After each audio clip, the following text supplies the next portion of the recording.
Hi, I'm Jean. I'm David. And we're Kaplan versus Kaplan. And welcome to another one of our sparring reviews. Although we're not going to spar tonight because we actually really love this film. We both loved it. This is an amazing documentary. 50 years after the man landed on the moon for the first time.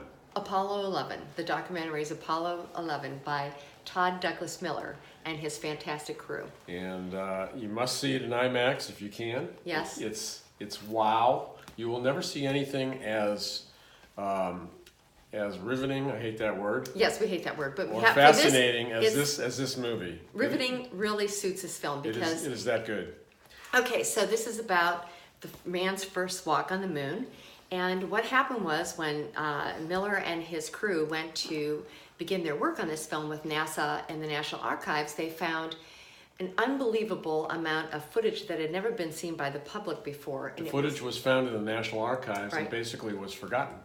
And they restored it, and it was done in 65 millimeters, and as opposed to other films that have been done about Apollo 11 and the moon landing, which was cropped down to 35 millimeter. This is restored to 65 millimeter, 70 millimeter, and it's shown on the big screen, and it is just absolutely remarkable. And not only did they find the footage, they also sifted through 11,000 hours of audio tapes. Right. So they have. So we're privy to the conversations the public has never heard Before, yeah, it's so featuring remarkable. The astronauts' quips while they're in space. And the astronauts, by the way, of course, Neil Armstrong, who was the first man on the moon, and Buzz Aldrin, who also walked on the moon after he did, and Michael Collins was the command module pilot who never set foot on the moon because he kept the lunar landing.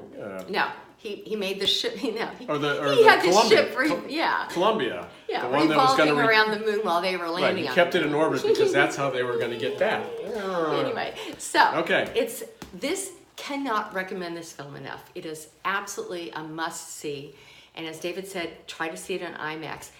The visuals that have never been seen before of the actual launch are so stunning and remarkable. You have to see this movie. It's just incredible, and we lived through it. It feels like anybody under the age of 50, this is just history.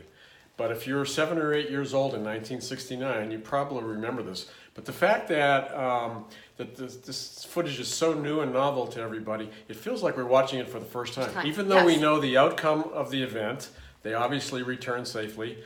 It just feels like we're going through it for the first time. It is. It does, and it really does. So it's one of those things. They call it cinema verite. There are no talking heads describing the action, although Walter Cronkite does some early commentary for the build-up in July of 1969.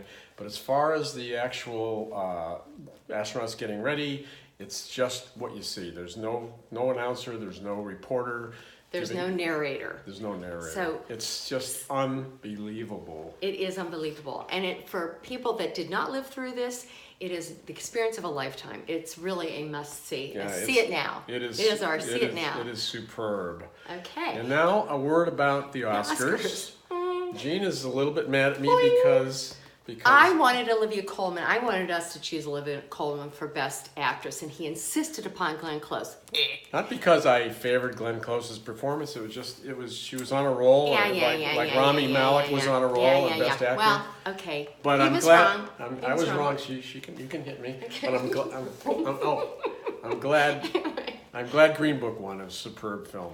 No, it was not Best Picture. No. It was a good film, not Best Picture material. No. See. Anyway, so there you go. Go see Green Book. And most of all, see Apollo 11. See Apollo 11. Yeah, it's phenomenal. Till next time.